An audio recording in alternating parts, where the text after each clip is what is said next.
안녕하십니까, 에듀피디입니다. 에듀피디가 2020년 들어서 드디어 연구지도사 관련해서 리뉴얼 오픈을 하였습니다. 자, 연구지도사 관련해서 저희가 3가지 챕터를 준비해봤습니다. 첫 번째는 연구지도사가 과연 무엇이냐, 시험 과목은 어떻게 되고 관련해서 이걸 준비하려면 과연 한 몇 개월 정도 소요가 되는지에 대한 전반적인 내용을 설명을 드릴 거고요. 두 번째는 내가 연구사를 준비하는데, 지도사를 준비하는데 과연 내 지역에서 시험을 보기는 하느냐, 혹은 시험을 본다면 어떻게 할 수 있으며 시험 과목은 어떻게 되며, 또 혹은 이 시험을 볼 수 있는 다른 지역의 시험은 어떻게 되는지를 쉽게 파악할 수 있는 팁과 같은 영상을 준비를 했고요. 세 번째는 이걸 막상 준비를 했을 때 어느 정도 준비를 해야지만 합격할 수 있고, 또 어떤 식으로 공부를 해야지만 합격할 수 있는지에 대한 팁과 같은 영상을 준비했습니다. 이 3가지 챕터는 한두 개를 섞어서 할 수도 있기 때문에 영상을 보실 때 좀 집중해서 보셨으면 좋겠어요. 물론 이제 재미있게 보셔야겠지만. 안녕하십니까, 에듀피디입니다. 에듀피디가 2020년 들어서 드디어 연구지도사 관련해서 리뉴얼 오픈을 하였습니다.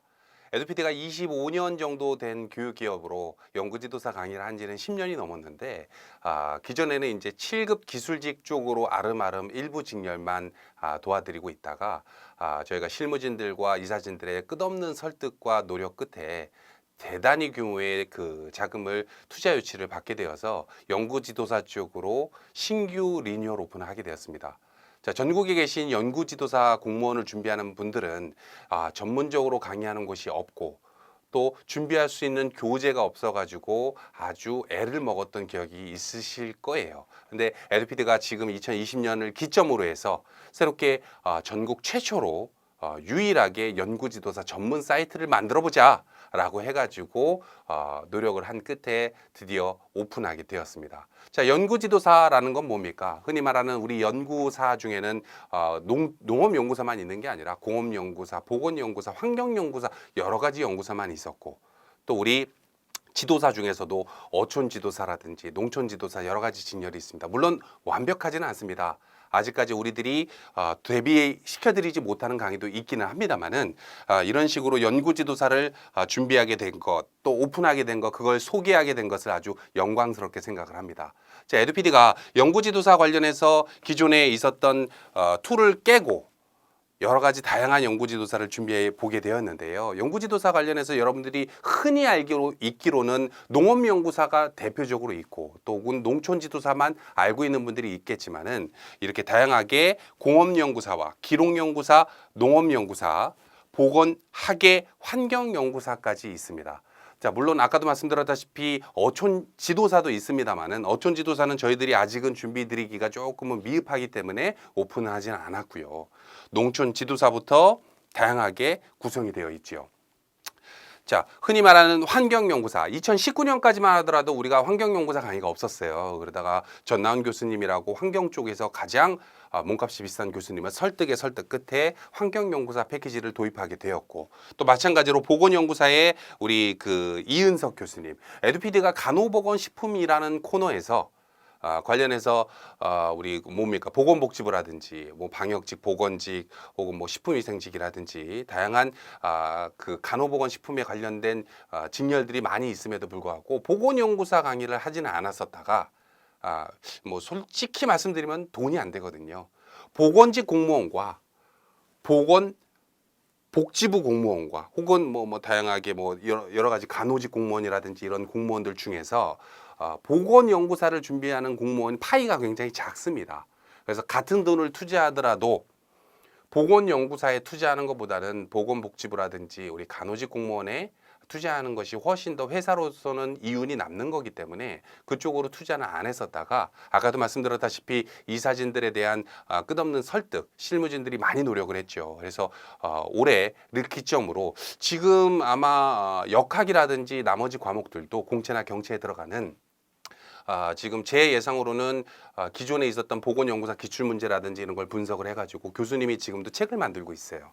그리고 제 예상으로는 한 8월에서 늦어도 9월 정도 전에는 강의를 들어갈 수 있지 않을까 라고 예상을 하고 있는데, 보시는 바와 같이 이렇게 되어 있고요. 또 우리 농촌 지도사, 농촌 지도사는 솔직히 설명을 할 필요는 없을 것 같습니다. 왜냐하면 농촌 지도사는 거의 독점에 가까운 강의를 에듀피디가 해왔고, 또 농촌 지도사 하면 에듀피디 하면 농촌 지도사로 워낙 유명했기 때문에 관련해서 지금 농촌 지도사 준비하는 분들 중에 한 번쯤 에듀피디 이름을 안 들어본 분은 없을 거예요. 그래서 농촌 지도사는 조금 설명을 제외하고요. 자, 한번 깊이 있게 들어가 볼게요. 자, 연구 지도사. 위 상단의 내비를 보시게 되면은 우리가 군무원, 구급 7급 공무원, 연구지도사, 경찰, 소방, 승진 네 가지 탭으로 구분이 되어 있습니다. 기존에는 연구지도사가 아까도 말씀드렸다시피 7급 기술직에 이렇게 속해 있었어요. 자, 7급 기술직 코너에 이렇게 그 연구지도사를 일부 한 14개 정도 직렬을 준비를 하고 있었다가 어떻게 됐습니까? 지금은 연구지도사를 이런 식으로 분리를 하게 됐죠. 자, 연구지도사는 아까도 말했다시피 총 여러 가지 직렬이 있습니다. 이 연구지도사가 모든 것은 아닙니다. 여기에서 에듀피디가 아직까지는 도와드리지 못하는 것도 있기 때문에 저희가 10년 계획을 잡고 앞으로 향후 5년에서 10년 안에 모든 연구지도사를 한 과목도 제외 없이 도움을 받을 수 있도록 노력을 해보자라는 모토를 가지고 지금 준비를 중에 있고요. 또 준비가 끝난 직렬들은 이런 식으로 패키지에서 확인할 수가 있습니다. 자, 흔히 얘기하기로는 이 내비를 이용하는 방법도 조금 익숙치 못한 분들이 계시기 때문에 좀 설명을 드리자면, 내가 준비하는 게 농업연구사 농식품 개발이다 라고 하면은 농식품 개발을 클릭하게 되면 총 3가지 탭이 뜹니다. 패키지, 단과, 교재. 그죠? 당연히 내가 농촌진흥청에 해당하는 패키지를 원해 한다면 패키지를 클릭하시면 되겠고, 반대로 나는 단과로 일부 강좌를 원해 하면 단과를 누르면 되겠죠. 그러면은 이런 식으로 농업연구사에 농식품 개발이 클릭된 상태로 여러 가지 단과를 선택하실 수가 있습니다. 자, 다시 패키지로 가볼게요. 자, 패키지로 갔을 때, 자, 농식품 개발 농업연구사 관련해서 뜨게 됩니다. 자, 여기에서 확인하셔야 될 것은 무엇이냐면, 이제 시험 과목이 2022년부터 지방직부터 뭐 농촌진흥청까지 좀 바뀌는 것들이 있어요. 그래서 토익이라든지 한국사 능력검정으로 대체가 되고 있고, 관련해서 뭐 여기 밑에 보면은 내용도 나와 있기는 합니다만은 2022년부터 한국사 능력검정 몇 급? 2급. 그죠? 영어는 토익 700점으로 대체가 됩니다. 이미 이제 700점으로 대체한 지역도 있고 주간초도 있고, 혹은 이제 앞으로 2021년부터 그렇게 할 거야라고 발표한 지역도 있죠. 자, 그거를 손쉽게 확인하기 위해서는 2가지 챕터를 확인을 하셔야 되는데, 먼저 수험 가이드부터 설명을 드릴게요. 제일 팁과 같은 내용은 수험 가이드보다는 핫이슈 체형에 많은 정보들이 이용할 수 있는 알짜 정보들이 있는데, 그건 좀 이따 설명을 드리고, 수험 가이드를 들어가 보면 연구지도사 관련해서 설명을 해드리고 있는 페이지를 볼 수가 있는데, 연구사는 무엇입니까? 지도사는 무엇입니까? 많이들 물어보실 거예요. 보통 지도사는 아무래도 이제 저희가 하는 게 농촌 지도사밖에 없기 때문에 어촌 지도사는 아직 준비를 못 해드리고, 농촌 지도사 같은 경우는 교사의 직분을 가지고 있는 거라면, 연구사라고 하면은 연구원을 말하죠. 공무원의 신분으로 연구사를 한다는 거는 어떻게 보면 직급을 따로 말하기가 좀 어렵습니다만, 아는 범위 안에서 설명을 좀 드리자면, 연구사는 이렇게 보시면 돼요. 연구관이라고 있습니다. 그러니까 연구소에 어떻게 보면 소장 같은 느낌인데, 그 연구를 책임지는 한 팀장 요 정도 느낌으로 보시면 돼요. 근데 연구관이라고 하면은 거의 그 사무관에 해당하는 5급 정도 대우를 해줘요. 그러면은 연구사는 그러면 몇 급 정도 대우를 해줍니까? 쉽게 말해서 급수를 조금 설명을 드리자면 이렇게 설명해 드릴 수가 있어요. 우리가 흔히 말하는 9급 공무원은 뭡니까? 서기보죠. 서기보. 그리고 8급이 서기죠. 그리고 7급이 주사보라고 부릅니다. 그리고 6급을 주사라고 불러요. 그리고 5급이 어떻게 보면 공무원으로 인간을 해가지고 올라갈 수 있는 끝판왕이 5급이에요. 근데 5급을 보통 관이라 불러요. 서기관이라든지 사무관이라든지. 그죠?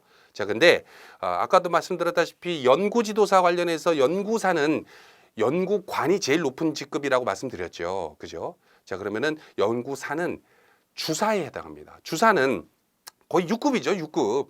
그러니까 흔히 말해서 내가 대학교를 졸업하고 나서 공무원 준비를 해서 이제 여자분들 같은 경우에는 한 26, 27살에 만약에 연구사가 됐다 치면 26살에 6급 공무원이 된 것과 동일한 겁니다.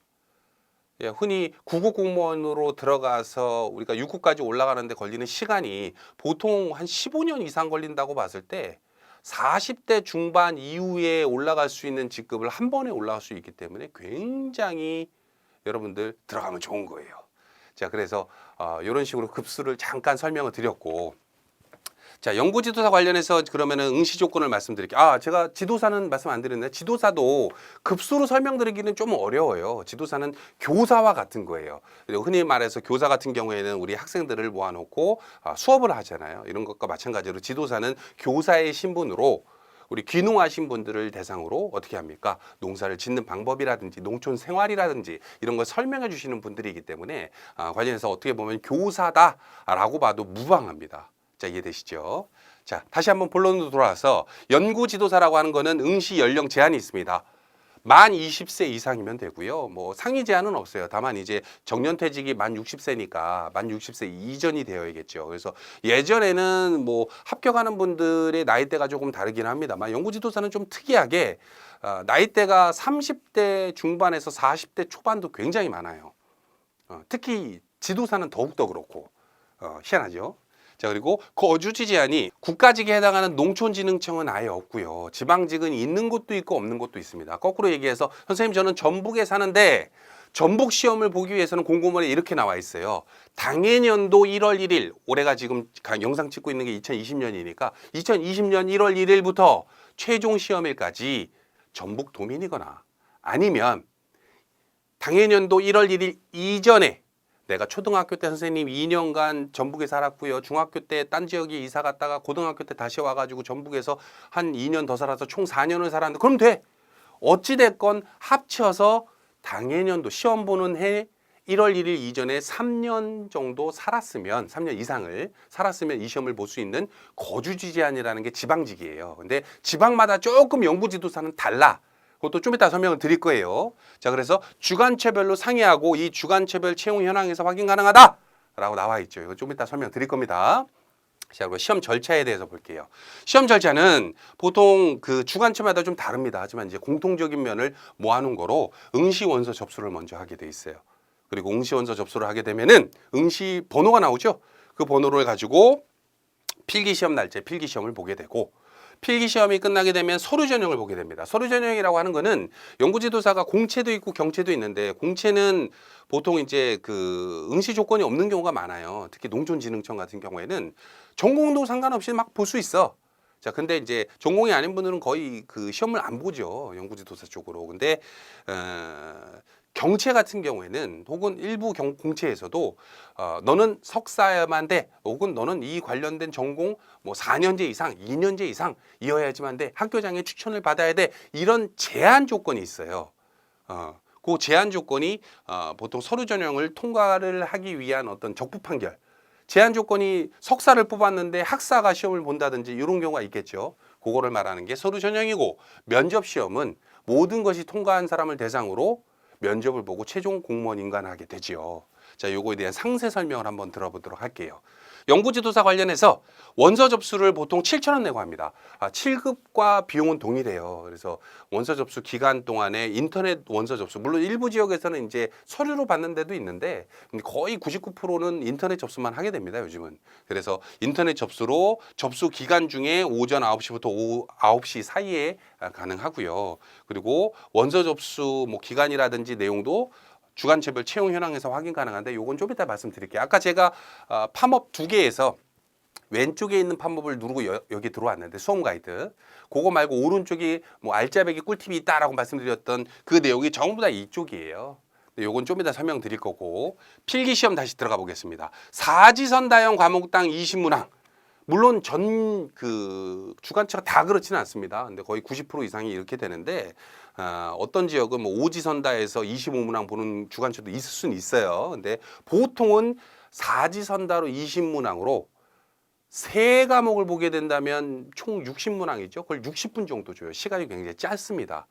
이 공무원 시험 관련해서 연구지도사를 기본적으로 한 뭐 공채는 한 2년 혹은 1년에서 2년, 경채는 한 6개월에서 1년 정도 준비를 해야 된다. 라고 얘기를 하는 케이스가 많은데 그 이유가 과목이 어려워서 내가 전공이 아니라서라기보다는 어떤 이유 때문에 그러냐면 시간이 짧기 때문에 그 회독을 해야 돼요. 문제를 보고서는 답을 풀 수 있느냐가 중요한 게 아니라 빨리 풀어야 돼. 그래 문제를 보고 답이 호도독 나오려면 어떻게 해야 돼요? 같은 유형의 문제 혹은 같은 내용을 한 번 공부해서는 안 되죠. 두세 번 봐서 A는 B이고 B는 C다. 이게 바로 나와야 됩니다. 이해되시죠? 자, 그런 내용이고 과락 기준이 있습니다. 과락이라고 하는 거는 자, 이게 중요해요. 과락이라고 하는 거는 공채는 100점 만점 중에 40점 미만 과목이 한 과목이라도 있으면 불합격. 근데 보통 20문제로 이 40점을 넘으려면 8문제를 맞춰야 되는데 우리 학창 시절 생각을 한다면은 40을 못 넘었다라고 하는 건 그것도 객관식이잖아요. 주관식이 없잖아. 공부를 안 한 거죠. 그래서 과락은 40점이다 이렇게 생각하시면 되고요. 경채 같은 경우에는 과락을 넘은 상태에서 세 과목을 보는 경우가 많으니까 세 과목 평균 60점이 넘어야 돼요. 자, 이해되시죠? 그게 불합격 넘기 위한 제한 조건이고 그럼 불합격을 넘었으면 무조건 합격입니까? 그건 아니에요. 뭐 10명을 뽑으면 그 10명 10등 안에 들어야지 합격이 됩니다. 그걸 합격선이라고 부르는데 그 합격선도 좀 이따 설명을 드릴게요. 몇 점 정도 맞아야 되는지. 자, 시험 과목은 주관처별로 달라요. 이것 때문에 우리 그 연구지도사 준비하는 분들이 저는 전남에서 시험 보는데요. 제가 농업연구사 뭐 농식품 개발인데 시험 과목이 어떻게 됩니까? 자기 스스로 몰라. 왜냐면 굉장히 어렵거든요. 그거를 쉽게 볼 수 있는 것도 좀 이따 설명을 드릴 거예요. 자꾸 좀 이따 설명드린다고 해서 죄송한데 왜냐면 이제 한 번에 설명드려야지 조금 이해하기가 편하시기 때문에. 자, 그리고 연구지도사 대상 가산 자격증도 있습니다. 요거는 이제 나중에 오셔서 한번 보세요. 뭐 외우셔서 보기는 힘들 건데 제가 미리 한번 띄워놨는데 이런 식으로 공업연구사에서는 몇 점, 뭐 어떤 자격증이 뭐 가산점을 준다 이런 식으로 이제 표가 있기 때문에 그건 나중에 한번 읽어보시고. 자, 다시 본론으로 돌아와가지고 서류 전형이 있습니다. 아까 말씀드렸죠. 필기 시험을 합격을 했는데 응시 조건이 석사였어. 근데 학사가 시험을 봐가지고 필기 합격이 돼버렸네. 뭐야, 우리는 석사만 뽑는다고 했는데 왜 학사가 시험 봤지? 이런 적부 판결을 하기 위한 적격 여부 심사를 하게 됩니다. 물론 이제 항상 석사만 뽑는 게 아니라 학사도 많이 뽑습니다. 자, 그리고 면접 시험이 있습니다. 이게 일반 경찰이나 소방공무원하고도 좀 달라요. 공무원 중에 연구지도사에 해당하는 항목은 이런 식으로 5가지 항목을 채점하게 되는데 보통 그 필기 시험은 앞에서 제가 설명을 안 드린 것 같은데 10명을 뽑게 되면은 무조건 뭐 10등 안에 들어야 된다라기보다는 110% 정도 뽑습니다. 그러면은 10명을 뽑으면 11등까지 뽑아요. 그러니까 일반 우리 그 소방이나 경찰 같은 경우에는 3배수라 그래서 뭐 100명을 뽑으면은 300명까지 필기 합격을 시키고 나머지 200명 추가 합격된 사람은 이제 체력이라든지 면접에서 이제 떨어뜨리게 되는데 그거보다는 법적으로는 최대 3배수라고 하는데 실질적으로는 한 110% 정도 뽑는다고 보시면 돼요. 5명 뽑으면 6명이 필기 합격. 면접에서 1명 떨어지겠네. 20명 뽑았으면 22명. 면접에서 2명 정도 떨어지겠네. 이렇게 생각하시면 돼요. 이해되시죠? 자, 그리고 그 면접도 그러면 중요하겠죠. 자, 근데 면접이라고 하는 거는 우리 연구지도사 쪽에서는 공무원으로서의 정신 자세, 전문 지식과 그 응용 능력, 예의 품행 및 성실성, 의사 표현의 정확성과 논리성, 창의력과 의지력 및 발전 가능성 5가지 항목을 채점을 상중하로 봅니다. 근데 이 상중하로 시험을 봤을 때 여러분들 체크하셔야 되는 게 뭐냐면 상을 받기가 굉장히 어려워요. 엔간한 아나운서 아니고서는 여기 보면은 의사 표현의 정확성과 논리성 이거를 아무리 내가 이제 논리 정연하게 설명을 한다 하더라도 보통은 보통 줍니다. 중. 상을 받기가 웬간해서는 힘들지 않을까. 그리고 예의 및 품행 및 성실성. 여러분들 면접 보러 가가지고 제가 뭐 이러지는 않을 거 아니에요. 그죠? 하도 받기 힘들지만 상도 받기 힘들어요. 그래서 거꾸로 상도 받기 힘들지만 하도 받기가 힘들어요. 그래서 보통은 다 중중 받는다고 생각하시면 돼요. 그중에서 내가 특별하게 어떤 노력을 했다라고 한다면 당연히 상 받는 것도 한두 개 정도 나올 수가 있겠죠. 자, 이거 팁을 좀 드리자면 지도사도 그렇고 연구사도 그렇고 이걸 준비하는 분들 중에 학생분들보다 직장인들도 꽤 많아요. 근데 그게 왜 그러냐면은 특히 연구원, 우리 그 사기업에서 연구원으로 우리 근무하시는 분들이 대부분 영상 보시는 분들 아시겠지만 계약직들이 많습니다. 연구원들은. 그래서 뭐 예를 들어서 연구 실적을 2년 계약 안에 일정 부분 이상 못하게 되면 그 사기업에서는 그 연구원이 이 회사에서 뭐 5년을 근무했던 6년을 근무했던 잘라버리죠. 그래서 보통 정규직화 시키는 연구원이 거의 흔치가 않아요. 그래서 이 연구사를 공무원을 준비하는 분들 중에 어떤 분들 상담을 하다 보면은 선생님 저는 지금 연구원으로 어디에서 근무하고 있는데 연구 실적 때문에 밤잠을 못 자고 뭐 그런 게 너무 생활이 오래되다 보니까 너무 몸도 힘들고 힘들어서 관련해서 이제 그 공무원이 되게 되면 연구 실적이 좀 부족하다 하더라도 자르지는 않잖아, 그죠? 뭐 흔히 속된 말로 그 안전 직장이라고 부르잖아요. 그래서 공무원을 하려고 합니다라고 하는 분들이 있어요. 이 얘기를 면접장 가서 당신 연구직 공무원을 왜 하려고 합니까? 제가 사기업에서 3년 정도 근무를 하다 보니까 실적이 없으면 자르더라고요. 불안해서 공무원 준비를 하게 됐습니다. 이딴 얘기하면 되겠어요, 안 되겠어요? 그죠? 공무원으로서의 정신 자세가 없잖아요. 그죠? 거꾸로 얘기하자면 좋게 설명을 하자면 제가 연구사로 일반 사기업에서 근무 경력도 있습니다만은 연구원으로서 근무를 하다 보니까 이 실적을 내가 돈이 중요한 게 아니라 공공의 이익, 나라를 위해서 내 능력을 한번 써보고 싶어서 도전하게 됐습니다. 저를 놓치면 아마 대한민국이 후회하게 될걸요. 이런 식으로 얘기를 해야겠죠. 근데 그렇게 해도 보통 상 받기는 조금 어려워요. 보통은 중입니다. 중. 실수만 안 하면 돼. 하만 안 맞으면 돼. 이해되시죠? 예의, 품행, 성실성 모르겠어요. 여러분들이 너무 긴장해가지고 시험장 가서 뭐 똥을 싼다거나 그러지는 않을 건데 면접을 이제 필기 합격을 하게 되면 저희가 이제 면접 강의도 따로 있죠. 그리고 뭐 모르겠어요. 그 2021년부터는 연구지도사 뭐 면접 관련해서도 이제 아예 이제 또 새로 촬영을 하겠지만은. 그 약간 팁과 같은 내용을 듣고 또 어떤 식으로 면접을 볼 테니까 어떻게 대비를 해라라고 하는 영상을 보고 시험장에 가신 분들 중에 거의 이제 면접 때문에 떨어졌다라고 하시는 분들은 거의 없다고 보시면 돼요. 동점자 나올 수 있겠지, 그죠? 자, 그리고 우수, 보통, 미흡. 자, 우수라고 하는 건 뭐냐면 시험위원회 과반수가 평정 요소 5개 항목 모두를 상을 준 거야.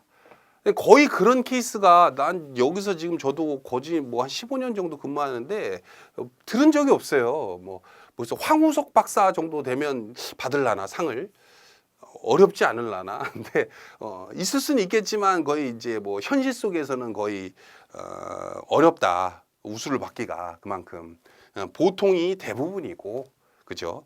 미흡은 아까도 말했다시피 너무 긴장해가지고 혹은 면접 강의를 안 보고 시험장 가지 마시고 에듀피디가 준비되어 있는 면접 강의까지 필기 합격을 하면 대비를 하고 가야겠죠. 또 특히 이제 여기 보면은 뭐가 있습니까? 전문 지식과 그 응용 능력이 있죠. 그래서 필기 합격하면 야, 나 필기 합격했으니까 내가 공부한 재배학 식용작물 이제 다 필요 없어. 이제 안 볼 거야 라고 하는 게 아니라 면접 보기 전까지 조금 어느 정도 준비를 해가져 가야겠죠. 복습같이, 그죠?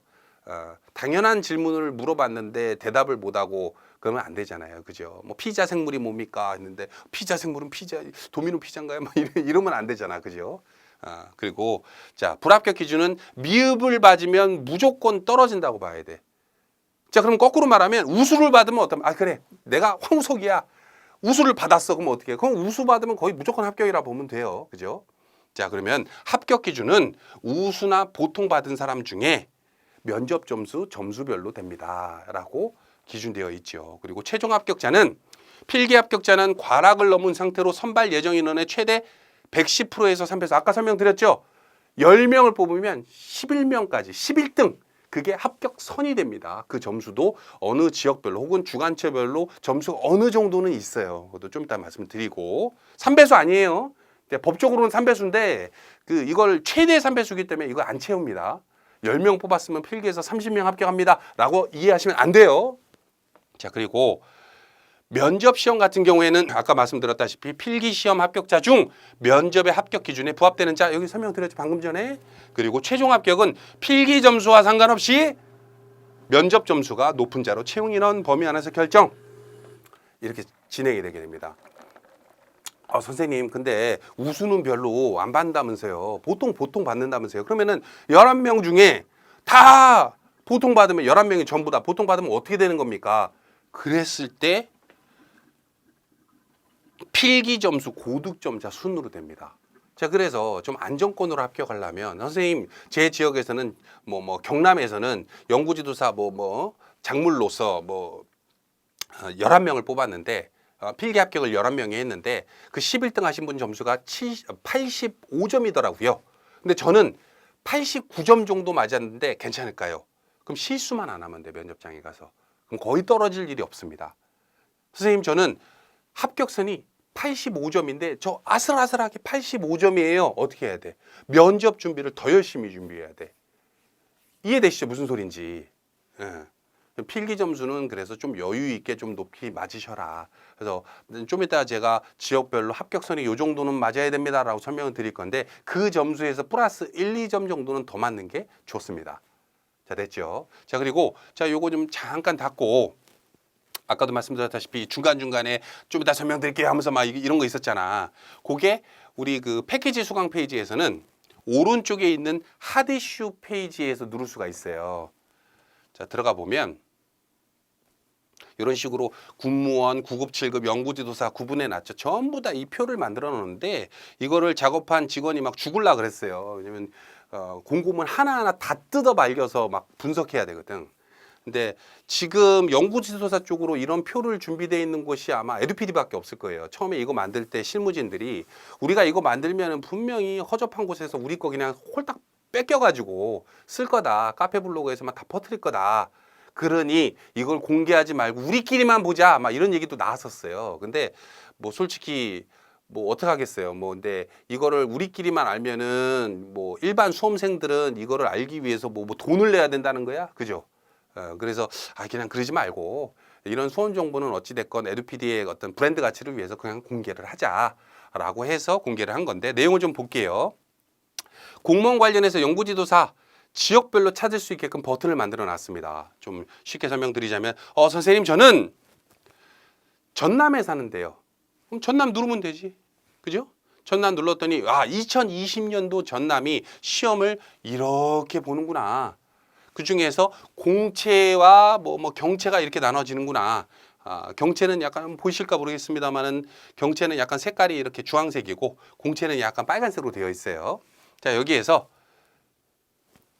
전남교육청에서는 기록 연구를 한 명 뽑는구나. 응시 조건은 B씨가 있구나. B씨는 뭐야? 이거 좀 이따 설명드릴게요. 전남 공채에서는 10월 경채, 10월 공채죠. 이 10월이라고 표현한 것도 원래 그 공무원 공고문에서는 1차 공채, 2, 3차 경채, 이렇게 표현을 쓰는데 일반 우리 수험생들 연구만 혹은 공부만 했던 학생분들이 이걸 어떻게 알아? 2, 3차가 그 전남 내가 준비하는 시험의 경채인지를 모르기 때문에 표현을 10월 공채라고 표현을 한 거예요. 자, 10월 공채 오른쪽으로 쭉 가보시면 시험일이 10월이라는 소리죠. 그죠? 그렇게 구분을 해놓은 겁니다. 자, 우리끼리만 이렇게 알자고요. 농촌지도사로 농업직을 16명을 뽑았어. 그러면은 16명을 뽑았으면 합격이 몇 명 정도 돼요? 보통 17명에서 18명 되겠다. 기억나시죠? 헷갈리면 안 돼. 그죠? 야, 이건 논이네. 논이 뭔지도 좀 이따 설명드릴게요. 자, 농업연구사 작물직 2명, 농업환경 2명, 삐삐삐삐삐삐. 시험 과목이 이렇게 됩니다. 라고 나오죠. 그죠? 자, 그리고 그 오른쪽에 보면은 공고문과 미발표라고 있는데 미발표 왼쪽에 있는 건 뭐예요? 경쟁률을 나중에 여기다 올려드릴 거예요. 합격선은 오른쪽에다 올려드릴 겁니다.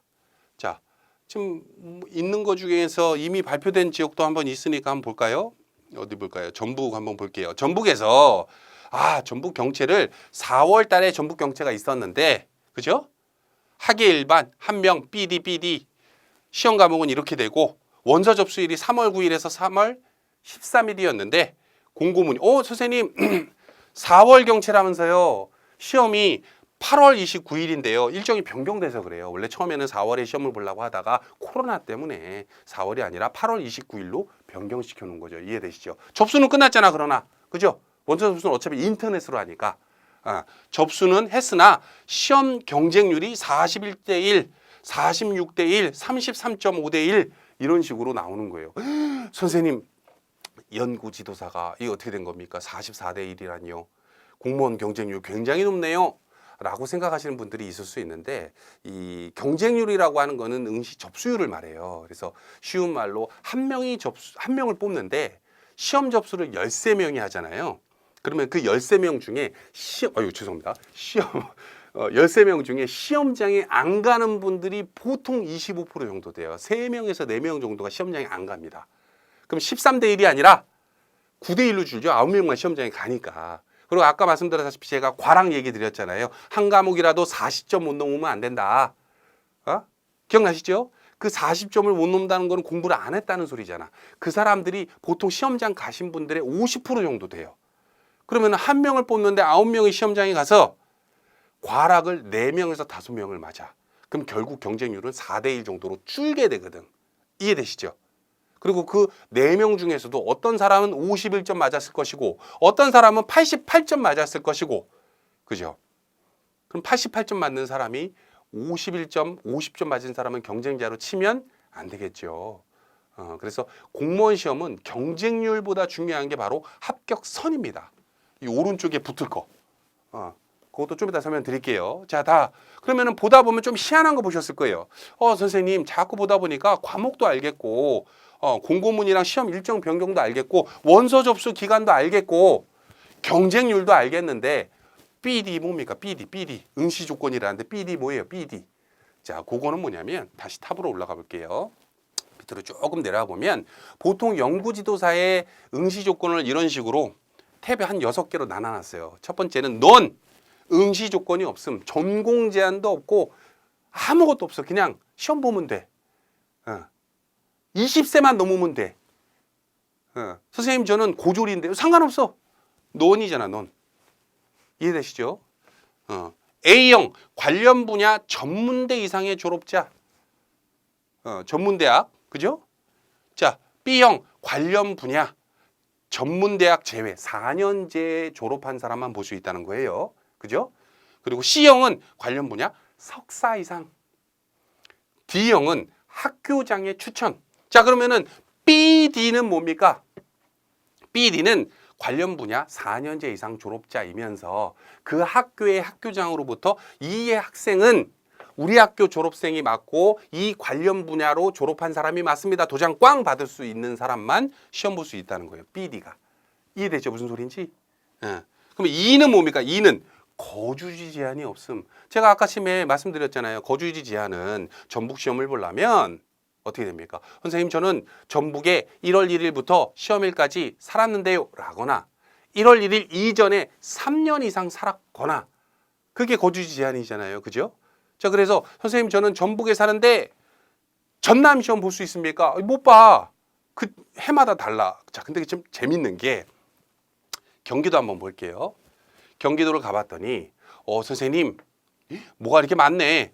BDE, 그죠? E가 보이죠?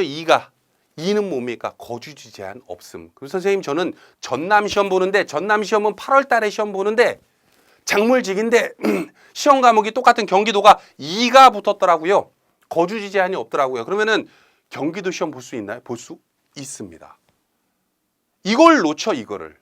안타깝게 시험일도 다르고 시험 과목도 같은 지역이 나왔는데 내가 볼 수 있다는 거를 놓쳐가지고 시험을 안 보게 돼요. 물론 합격하면 경기도에서 근무해야 돼. 근데 뭐 어때? 뭐 전남에서 뭐 평생 전남에서 살 거야.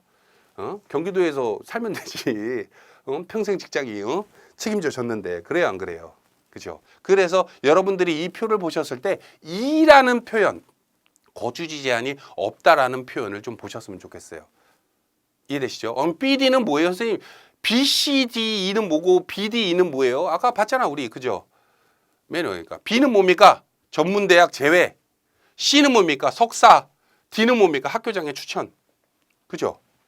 그러면은 BCD는 뭐예요?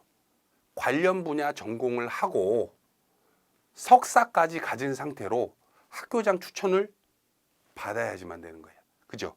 만약에 E는 뭐예요? A는 전문대학 이상, 4년제도 되고 2년제도 된다는 소리예요. 하면서 E는 뭐예요? 거주지 제한 없는 거고. 파악되셨습니까? 자, 넘어갑니다. 자, 요런 식으로 체킹을 할 수가 있어요. 자, 그러면은 여기 보시면은 아까 전에 우리 어디 볼까요? 한번 경쟁률이 발표가 난 경기도 같은 경우에는 뭐 10.2대 1, 150대 1. 와, 선생님 150대 1이에요. 52.3대 1. 와, 경쟁률 굉장히 높군요. 요거 한번 볼게요. 자, 눌러보면 같은 거니까 아무거나 눌러도 됩니다. 여기 보면은 이런 식으로 선발 예정 인원이 나옵니다. 그죠? 보이시나요? 한 명 뽑는데 155명. 155대 1이잖아요. 그죠? 학예연구사. 경기도 한 명 뽑는데 150명. 이것도 150대 1이네. 그죠? 근데 여기에서 아까 말씀드렸죠. 이 150명 중에 한 50명 시험장에 안 갑니다. 25%에서 30%가. 자, 그걸 응시율이라고 부르는데 전년도 응시율을 제가 한번 보여드릴게요. 여기다가 준비를 해놨나? 자, 여기 2020년 어딜까요? 경기도 2회 시험. 그러니까 2회라고 하니까 여러분이 조금 보기가 힘들잖아요. 그래서 제가 월로 표현을 한 건데 공고문이라 이거는 수정하면 안 되고. 자, 여기 보니까 경기도에서 선생님 작물직을 농업연구사 작물을 한 명을 뽑았는데 150명이 시험 접수를 했어요. 근데 제가 아까 지금 뭐라 했어요? 한 50명 정도 이상이 시험장 안 간다 그랬죠. 시험장에 75명만 간 거예요. 거의 절반이 안 간 거예요. 그죠? 그래서 공무원 시험은 경쟁률이 중요한 게 아니라 합격선이 중요하다고 제가 2번, 3번 말씀드리고 있지 않습니까? 자, 그럼 과연 합격선은 뭡니까? 도대체 몇 점 맞아야지 그럼 합격하는 거예요? 자, 그거는 올해는 아직 시험이 안 끝났으니까 합격선 발표가 안 났어요. 발표 나면 쫘라락 붙게 돼요. 그죠? 그러면 전년도로 한번 보자고요. 전년도는 위로 올라가면 이전 일정이 있죠? 이전 일정을 보니까 자, 이런 식으로 선생님 농촌진흥청은 2019년 6월 22일 날 시험을 봤는데 그죠? 논 이형이야. 주소지 제한도 없고 응시 조언도 없는 이 공채 시험을 이런 과목으로 시험 봤는데 시험을 봤더니 45.4대 1로 시험 본 거에 7등 하신 분, 7, 8등 하신 분의 점수가 90점이네요. 보이나요? 글자가 너무 작나요? 90점. 그죠? 80점, 76점, 73점. 이게 여러분들의 목표 점수가 돼야 됩니다. 물론 어느 지역에서 선생님 작년에는 우리 지역에서 합격선이 71점이었는데 올해는 99점이에요. 이런 경우가 거의 없어요. 근데 물론 있을 수는 있었고 뭐 가능성이 없진 않는데 거의 뭐 그 99점 뭐 100점을 그 단기간 만들기가 힘들기 때문에 그 전에 그 사람은 그 전년도에 합격이 됐겠죠. 혹은 아까도 말했다시피 공채만 있는 게 아니라 경채도 있잖아요. 특히 연구지도사 같은 경우에는 공경채를 같이 준비하는 분들이 많습니다. 시험 기회를 늘리려고. 그죠? 공채로 들어가나 경채로 들어가나 대우는 똑같거든. 물론 이제 주관처별로 선생님 저는 농촌진흥청 아니면 죽음을 달라 이런 분들도 있을 수는 있어요. 제일 좋은 게 거기니까. 특히 진흥청 같은 경우에는 아까도 말했다시피 이 전문적으로 이 농촌진흥청 시험을 대비시켜주는 학원 자체가 없어요. 학원을 개설해봤자 그 수강생들이 많지가 않아요. 준비하는 사람들이 많지가 않아. 여러분들 아까 150명 있었는데요. 걔들이 다 공부하는 건 아니거든. 실제로 제대로 공부하는 사람은 한 20명도 안 돼요. 그럼 그 20명 하려고 몸값 몇 억인 우리 그 교수님들 모셔다 놓고서는 하면은 회사 적자죠. 망하죠. 그래서 전국의 연구지도사 전문적으로 하는 곳이 없는 거예요. 근데 에듀피디도 솔직히 실무자들끼리 이거를 해봤자 이게 속된 말로 돈이 되겠느냐라는 생각으로 안 하다가 설득의 설득 끝에 이사진들 막 설득하고 투자 좀 유치해 주십시오. 몇십억이라도 조금 해주십시오 해가지고 관련해서 이게 이제 허가가 바로 올해 5월 달에 떨어졌어요. 그래가지고 부랴부랴 이제 실무진들이 드디어 떨어졌다. 준비를 해보자 해가지고 이제 오픈을 하나둘씩 하고 있고 그 시점에서 제일 먼저 준비한 게 그러면은 이거를 전년부터 우리가 이런 식으로 분석을 해가지고 일반 수험생들이 보기 쉽게 알기 쉽게 내가 볼 수 있는 지역과 내가 준비할 수 있는 응시 조건과 시험 과목이 지역별로 어떻게 되고 그럼 내가 무슨 과목을 준비해야 되는지를 카페 블로그 막 어디 막 지식인에다가 검색해봤자 몰라 걔네들도. 이건 답변도 잘 안 달려. 그냥 혼자 공부하라고 해야지. 그죠? 근데 에듀피디에 와서 자기가 찾아보기만 해도 한글만 알아도 다 보이잖아요. 그죠? 목표 점수 잡으시고 공부하시면 됩니다. 자, 그러면 여기에서 관련해서 이제 준비를 한다라고 쳤을 때 아까도 말씀드렸다시피 공부하는데 선생님 어떤 과목을 준비해야 되고 응시 조건이 어떻게 되고 어떤 식으로 공부문을 봐야 되고 원서 접수 언제고 시험 과목이 뭐고 다 뭐 해결됐죠? 자, 그러면은 이거를 왜 공채는 1년에서 2년 걸리고 경채는 6개월에서 1년 이상 걸리는지에 대해 설명을 드릴게요. 뭐 중간중간 제가 한번 언급을 드리긴 했습니다만은 제일 쉽게 설명을 드리자면 요거예요. 공무원 시험 관련해서 실제 기출문제를 본 사람들이 그 복원된 거 에듀피디 학습자료실 가면 뭐 복원 기출문제 뭐 그런 거 있잖아요. 기출문제를 본 사람들이 이런 얘기를 해요. 선생님 생각보다 문제가 어렵진 않네요. 안 어려워. 뭐 어려워 문제가. 어렵지는 않는데 이 관련해서 이런 게 있어요. 그 아까 전에 제가 20문제 쉬는 시간 없고 세 과목이면 60문제 60분 준다고 말씀드렸잖아요. 문제를 빨리 풀어야 되는데 이게 그래서 벼락치기가 어려운 거예요.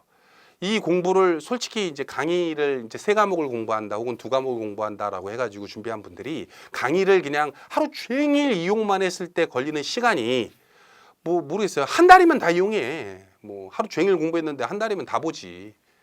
5과목, 6과목도 아니고 3과목 정도는 한 달 정도면 다 봐요. 근데 본다고 해서 이해되는 게 아니라 그걸 학습을 해야 되잖아요. 근데 공무원 시험은 그런 게 있어요. 짧은 시간 내에 문제를 풀어야 되기 때문에 벼락치기를 하신 분들이 문제가 뭐냐면 알긴 알아. 답 1, 2, 3, 4 중에 보기 1, 2, 3, 4 중에 1, 2번은 확실히 아니고 3, 4번 중에 고민이 돼. 그러다가 시간이 끝나서 뒷부분 시간 뒷문제 한 5문제 못 풀고 나와버리거든. 그래서 벼락치기 한 분들이 선생님 저 3개월 공부했는데 합격선이 88점인데 선생님 저 안타깝게 71점으로 떨어졌어요. 근데 나머지 틀린 문제에서도 몰라서 떨어졌다기보다는 뒷문제 못 풀고 나왔어요. 이러거든. 그래서 공무원 준비는 특히 연구지도사는 어떤 식으로 준비를 해야 되냐. 특히 직장인들이나 학생들은 어떻게 준비해야 되냐면 좀 여유 있게 공부를 하셔야 돼요. 하루에 뭐 연구사 아까도 말씀드렸다시피 연구 실적이 없으면 바로 잘리기 때문에 꼭 이런 분들이 있어요. 선생님 제가 요번 달에는 연구 실적 때문에 올해 뭐 한 10월 달까지 뭐 한 3개월 4개월 동안 꼼짝없이 시간이 안 납니다. 하루에 1시간도 안 납니다. 근데 드라마는 보거든. 런닝맨 보거든. 그 시간 좀 아끼셔가지고 하루에 1시간이라도 공부를 차분히 한 1년 정도 잡고 공부를 하시다 보면은 직장 다니면서도 학교 다니면서도 자기 점수가 한 70점 정도 이상 나올 때가 있어요. 모의고사나 기출문제 풀어봤을 때 복원된 거. 근데 그거를 풀다가 보면은 야 이거 뭐냐?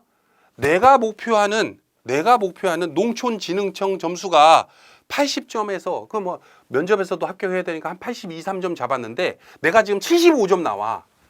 이제 과목별로 한두 문제만 더 맞히면 80점 넘을 것 같아. 그럼 자신감이 붙어요, 안 붙어요? 붙죠. 그때 회사도 때려칠 수가 있는 거예요.